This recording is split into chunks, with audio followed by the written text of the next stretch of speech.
friends, long time no see.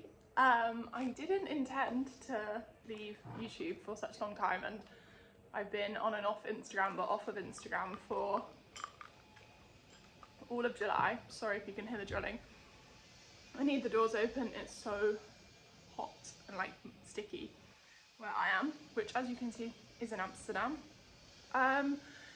Yeah, life sort of fell apart a bit for a moment there, or lots of different bits of my life I think fell apart all at once, which is always difficult. Yeah, I don't really know where to start or how much I really want to share, but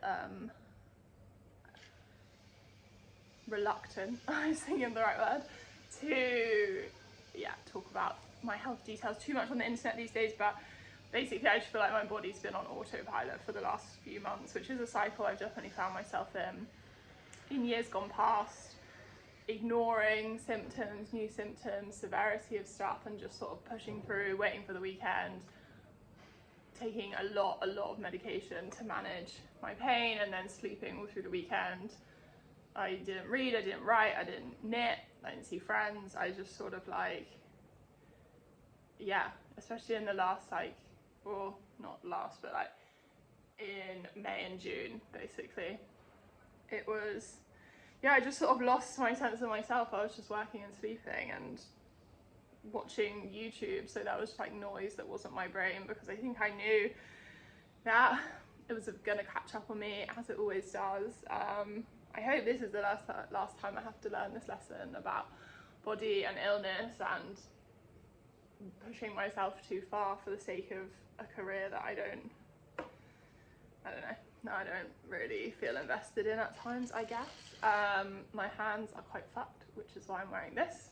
I'm having, like, on the left side of my upper body a lot of numbness and tingling and really severe pain, and then on the right side of my lower body, so it's like weirdly, normally you get like one side of your body versus the other, but mine's decided wants a bit of both, so it's a bit deteriorating quite quickly, which I think sometimes when you stop and like stop disassociating and like feel your body a bit more, things can sometimes feel worse, I guess. But just getting through for now. Waiting on like new tests, new doctors, stuff like that. But yeah, it's hard. I feel like for a minute there I had a bit of my independence back, but now I can't really go out without Tom pushing my wheelchair, which I really want to like get a different wheelchair and save up for an electric one, but we can't really do that because we have nowhere to store one, and it's just like all these things, and our life's really in flux at the moment as Tom is creeping towards the end of his PhD, so we don't really know what up or down is at the moment, and where life is going to take us next. Hopefully still here. Like I don't really have any desire to leave the Netherlands, but we must go where the work is, so that's also a bit, it's actually stressing me out way less than I thought it would. I think because all these other things in my life are pretty terrible, that I feel like I'm less focused on that. I'm like, cool, as long as we have a roof over our head and some kind of balcony or outdoor space, I really don't mind. Like, although I did say I'm not moving to like the back end of some random country where I can't speak the language and I'm by myself. There's so many limits to I'll live anywhere, but we'll see. I wrote notes, by the way, because I was scared of not remembering stuff, but yeah, I just feel a bit like I've lost, I don't know, almost like my sense of community. I feel like a bit of an island at the moment, or have done in the last few months, like having a bit of an existential crisis about friendship and where to put energy, and sort of trying to like unlearn those ideas of like you're only a good friend because you're useful to people, and if you're not useful to people then people aren't really interested, and this idea that you're like you're always, or nobody's first choice, I guess, which is definitely like a hangover from being a child, and it all feels like very juvenile. But I think I want to like unshame, and I'm starting to do some writing about like adult friendship and unshaming these like big feelings I think some of us have about adult friendship. So hopefully there's some writing loading on that. I've like had to give up a lot of my work life has changed completely because of these new this new health stuff and just everything being too much. So that does mean I have a little bit more free time for a bit of writing. So that's nice. I made hibiscus iced tea at the weekend. What else have I been doing?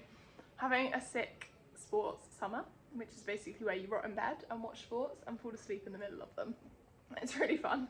So I watched an obsessive amount of Wimbledon in July, and I don't know when this video is going up. The Olympics is about to start, so I'm going to watch that, then I'm going to watch the Paralympics. I watched the Tour de France. I haven't really watched that much of the Euros. Mostly Tom went out with and like watched it out of the house with friends, which was nice because then I got some time to myself, which, as aforementioned, I haven't really been getting any time to myself because I've been like needing him and stuff. So yeah, those are the things I'm thinking about. We did go to England at the end of June. Yeah, I went for like over 10 days and Tom came for like a weekend, but I went to see my friend who had a baby earlier this year, and the way I sobbed, guys. She's my first like really close friend that I would like love, I would say, to have a baby, and when she walked through the door with her pushchair, I just started crying. I just couldn't believe it, that this baby that I've loved since the day she was born, firstly got to meet, and then secondly like to see my friend as a mum, I was just overwhelmed with emotion. It was just so amazing. Won't lie, it did scare me quite a lot because it was very tiring even to just help her.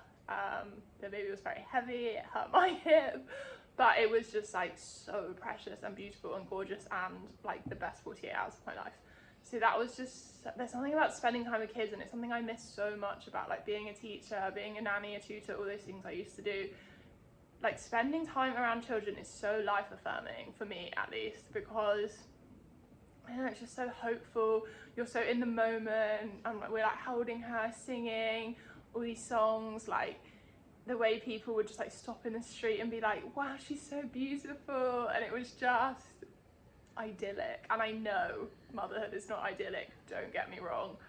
Our friend shared a lot about her experiences and how difficult it's been, and sort of all of the complications of the birth and the pregnancy and stuff, and I'm very aware that it's not idyllic, but it just evokes these feelings in me that is like, I don't really believe that like women are born with a maternal instinct or like any of that like gender crap, but for me at least, I've always found children very life affirming and very hopeful, and yeah, it was just a beautiful time to spend with them. So that was really nice.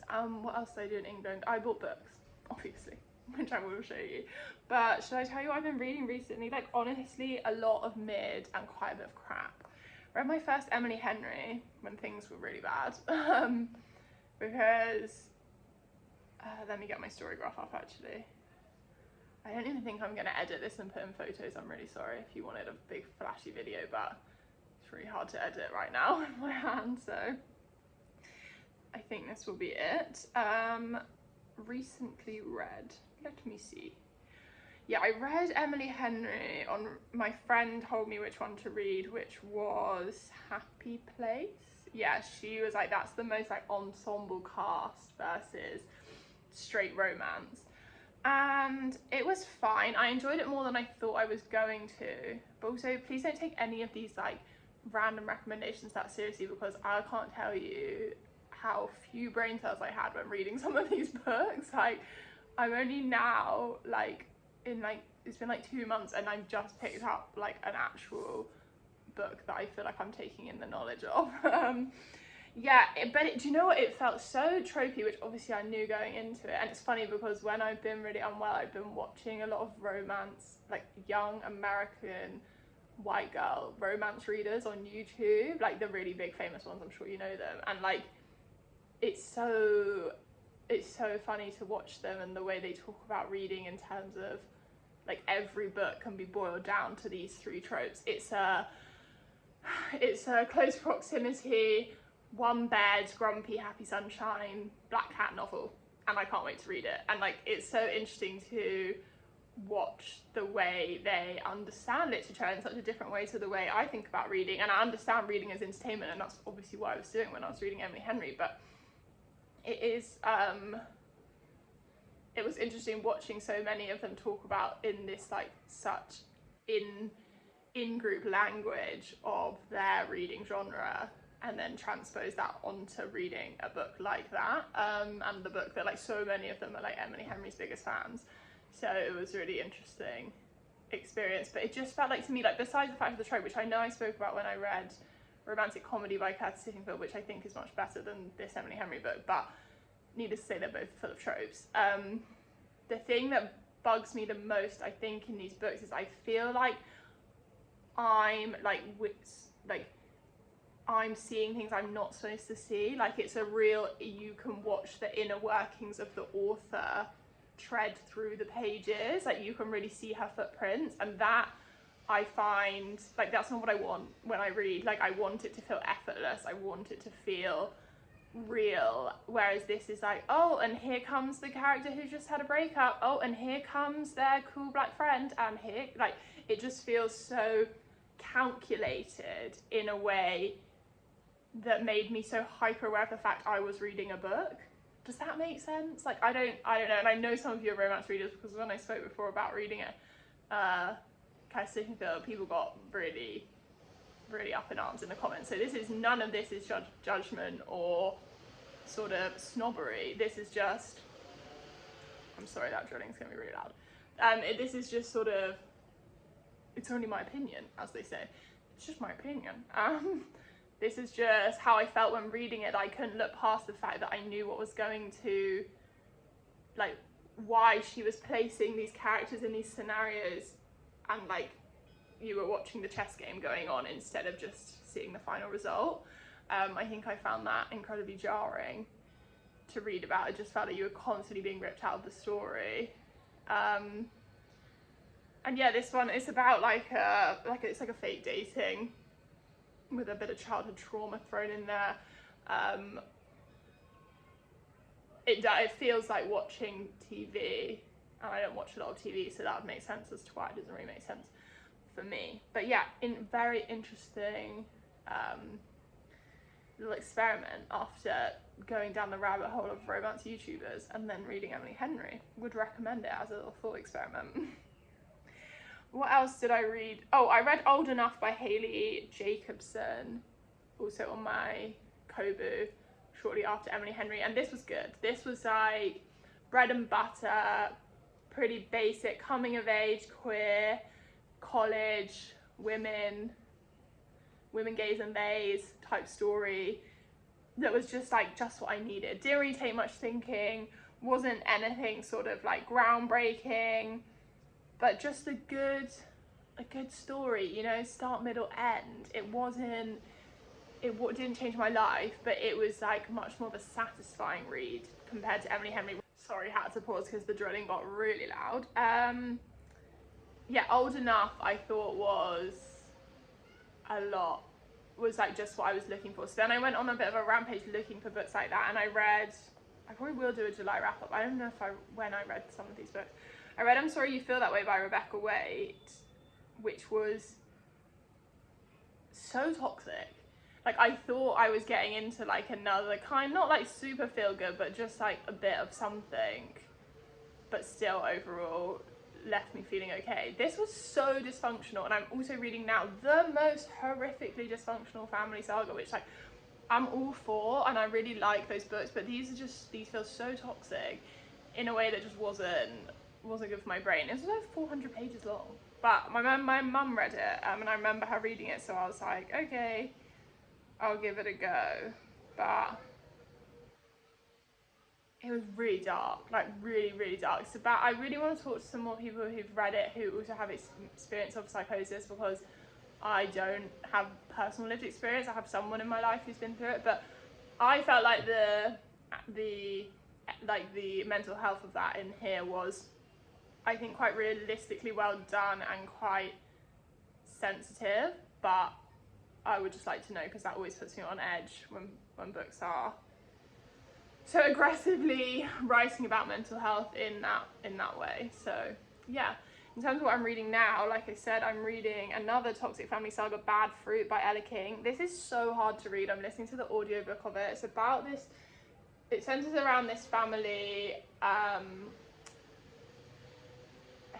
but it's mostly about the youngest daughter. It's like 3 siblings, youngest daughter, middle daughter, older brother, and their parents, and they are Malaysian. The mum is like from Malaysian heritage and the dad's like white British, and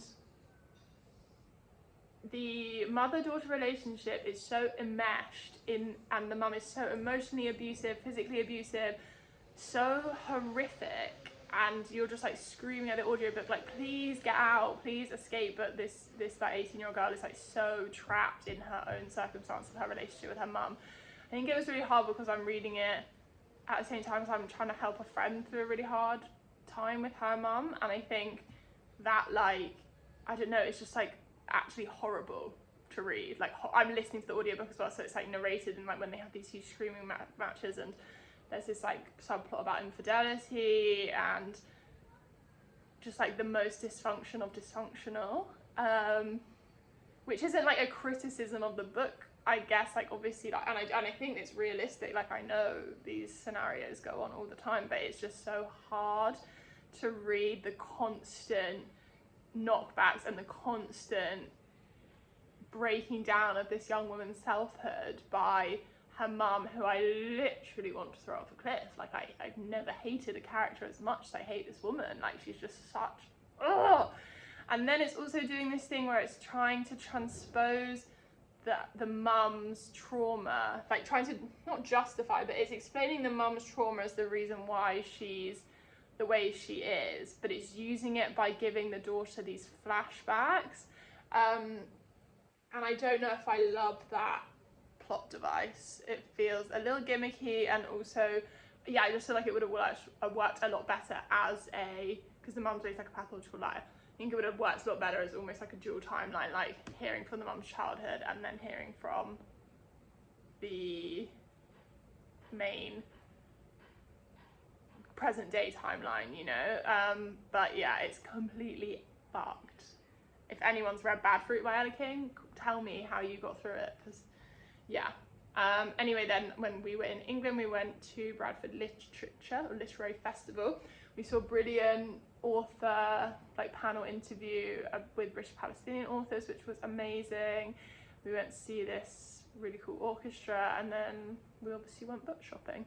So I bought, technically Tom's parents technically bought this to me for my birthday this year. Instead of getting like a book voucher, I just asked them to like give Tom an amount of money that I could spend in like bookshops over the next, like instead of a voucher for one shop, I was just like, oh, can Tom organise like €50 or whatever worth of books that I can choose as we're like going about our travels kind of thing. So with that, I bought the alternatives. I didn't look up how Carolyn's, if that's how you say it, Hughes. And then I saw this a few weeks ago also in Mercedes' video talking about this, and even though she didn't like love it completely, even the bit she said she didn't love, I thought I'm gonna really enjoy this, and it's been on my radar since the start of the year. So it's about 4 Irish sisters, all with PhDs, going through a tumultuous time. They were orphaned at quite a young age. Both their parents died in a tragic accident, and then they sort of raised each other, and then have gone on to do all these different things. One's a geologist, one's a philosophy and politics professor. Are they different people? No, then one's philosophy, one's politics, one's geology, one's a chef, but got an honorary PhD. And one of them goes missing or runs away, and it's them piecing back together the classic sort of like Irish immigrant. They're all coming back to Ireland to try and find her, but that kind of bubbles in the background. It's definitely not a mystery. It's like a very highbrow family saga. It's I don't really know what to describe it to you, but I've read books, oh, I have to put this down, that really hurts.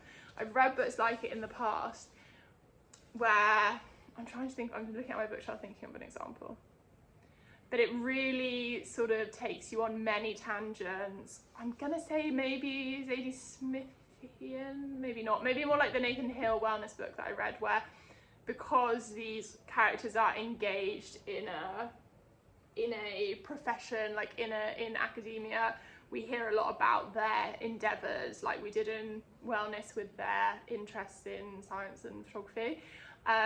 So we'll take, pages to explain. She's lecturing to the So undergrad students, and it won't just say she's lecturing, will also get the details of the lecture. Do you know what I mean? Where it sort of is very metatextual. We're going through not just this family saga and this missing person, but also all these different layers and how their choices in their professional work, how those gear towards their personalities, and how then that makes them different parts of this sisterhood kind of thing. I'm enjoying it so much right now. I think I'm reading it really slowly, sort of it's been raining a lot here in the evenings, but it's like so sticky, so we have all the doors open, we sit, the candles on. Tom's just got back into reading after quite a dry spell with his PhD work sort of taking his life, so we sit in the evenings and we read. And I mean, I say that we've only done it for like 3 nights, but it's been really nice to read a physical book after like months of reading stuff on my Kobo only. So that is the alternatives.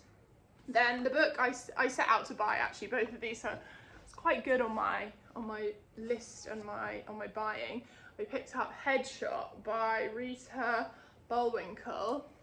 This has been on my radar for ages, and I actually found this in the foils in Waterloo Station, which is such a good little gem up there, especially the upstairs if you're ever passing through central London. And I wanted this for ages and I hadn't seen it in Amsterdam. This is published by Dawn, who published, oh goodness, you're testing my brain fog today. What's the book about the horses? Kick the Latch, which was such a good book last summer, and I feel like this is gonna have Kick the Latch energy to it. It's about sport that I don't know much about, very sort of like singular in its storytelling, and specific in a way that I can't wait to like dive into. It's the story of 8 teenage girl boxers in the United States hold over 2 days of a championship tournament structured as a series of face-offs. The girls' past and futures collide, and the specific joy and violence of the sport comes to life with electric energy, and a portrait emerges of desire, envy, perfectionism, madness, and sheer physical pleasure. This just sounds so me. I trust Dawn Books, and I think this is going to be brilliant. The other one I bought was, I was so happy to see we were like in an indie bookshop up north, and it's been on my radar again for ages, but I hadn't, I knew I wouldn't find it here, and I thought I was just gonna have to order it directly from Press Peninsula. But this is Love Bug by Daisy Lafarge. Daisy wrote Paul, which is like a summer romp, dark, thrilling romp that I always recommend to people. But Daisy also was recently diagnosed with the same genetic condition as me and wrote a brilliant article. Was it for The Observer or The Guardian? I think it was The Guardian. But if you Google Daisy Lafarge EDS, you'll read about it. And yeah, she's been doing some brilliant, more latterly writing on illness. But this is published by Press, and it's one of those extended, strange sort of essays. It's got photos in it, quite a weird concept, I guess. It says, in Love Bug, she explores the metaphors of love and disease as she understands human vulnerability and our intimacy with I can't say that. Turning to microbiology, mysticism, and psychoanalysis, as well as the raw materials of love and life, Lafarge navigates the uncomfortable intimacy between the human body, bacteria, virus, and parasites. A book about the poetics of infection, how we can learn to live with multiple species, and how we might forge non-phobic relationships to our little beasts, how we might rewild our imaginations, the personal and the pathological, complicating the idea of a coherent selfhood. So yeah, this is one I think I might take on holiday in August, because I really like an essay I can get stuck into. So that is Love Bug. Then when I was also in the UK, I had 2 books to pick up that were sent by publishers. This is The Edge of Alphabet by, sorry, my leg's gone numb, by Janet Frame, with an introduction by Catherine Lacey, published, as you can tell, by Fitz. It says, Toby Withers, a young man with epilepsy, leaves New Zealand after the death of his mother. While on board a ship to England, he meets Zoe, a middle-aged woman looking for a life of meaning, and Pat, an Irishman who claims to have many friends but treats people with carelessness. Alike in their alienation, all 3 embark on a new life in London, piecing together an existence in the margins of an urban world. This is the 3rd novel by Janet Frame, one of New Zealand's most foremost writers of the 20th century. A piercing piece of strange work surrounding identity, the post-colonial experience, and a search for connection in a lonely world. I was saying recently how much I want to read more books from New Zealand after falling in love with Greta and Bowden, and it's good to read like some backlist, like published published previously, but now out in the UK, so that's The Edge of Alphabet. And then the lovely people at, who sent this to me? I can't remember. It's published by the Wellcome Collection, but they publish in tandem with Profile. This is 9 Minds by Daniel Tammet, Inner Lives on the Spectrum. You see that this is a book about autism, and it delves into the extraordinary lives of 9 neurodivergent men and women from around the globe, a field medals mathematician, a murder detective, and a surgeon, and a best-selling novelist. Each remarkable in their own field, changing the way we see people on the spectrum. Exploding the tired stereotypes of autism, Daniel Tammet, an acclaimed author and autistic person themselves, reached across the divides of age, gender, sexuality, and nationality to tell stories as richly diverse as the spectrum itself, a life-affirming work focusing on the power and beauty of a neurodivergent mind. I'm really fascinated to read this. I love to read more books about autism and neurodivergence, but I'm like slightly apprehensive given it names all of those accolades each of these interviewees has, while saying that it's going to break down the stereotypes of autism, and I feel like autism has lots of stereotypes attached to it, but one of it is definitely like extremely intelligent and like single-mindedly focused academics and like maths and science and those things. So yeah, I'm interested to see how this looks at the ordinary, I guess, in between all of that extraordinary and impressive accolades. So that is 9 Minds. I think that's all I have to show you. I'm looking around thinking, I need to start packing soon. We are going to France on our annual trip with my mum and Tintin, which I'm so looking forward to. I have some friends actually from Amsterdam coming to stay with us while we're there, which will be always really fun, because even though they live down the road, I've hardly spent much time with them recently because of illness. Tom's been watching football with them a lot in the last couple of months, but not me, so that'll be nice to have some quality time, see my mum, and yeah, that's about all I have to share. I think this is going to be a little short video, but I just wanted to do a bit of a one-take update. Hi, I'm here.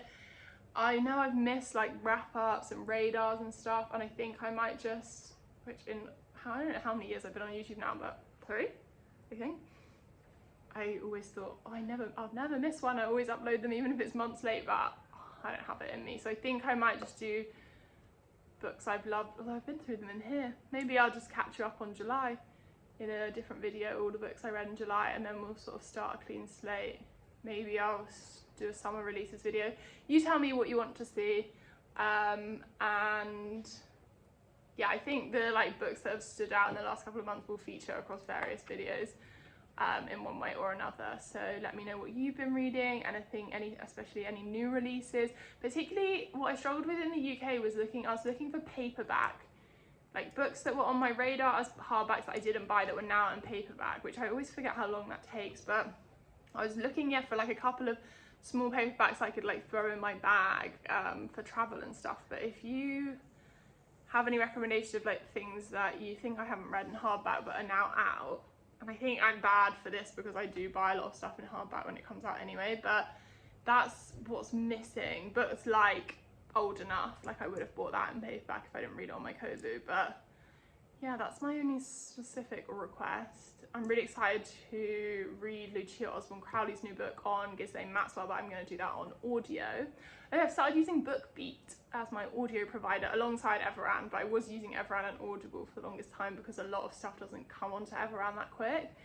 And again, I'm greedy, I'm selfish. And I've been on and off Audible, re-downloading it when there's something that's exclusive on there. But I think most of the exclusivity rights have sort of disappeared for audiobooks. So I'm finding BookBeat really good. I guess a good price as well. So let me know if you're a BookBeater. Is that what they're going by? Probably not. And if you've listened to anything good on there, I would love to hear about it. So yeah, I think that's all. Hopefully I'll see you in the next more bookish video, and I won't make any promises on vlogs, but I might start a low-key summer one that might go over quite a few weeks, but we shall see. Anyway, I'll catch you all in the next one. Bye, bye.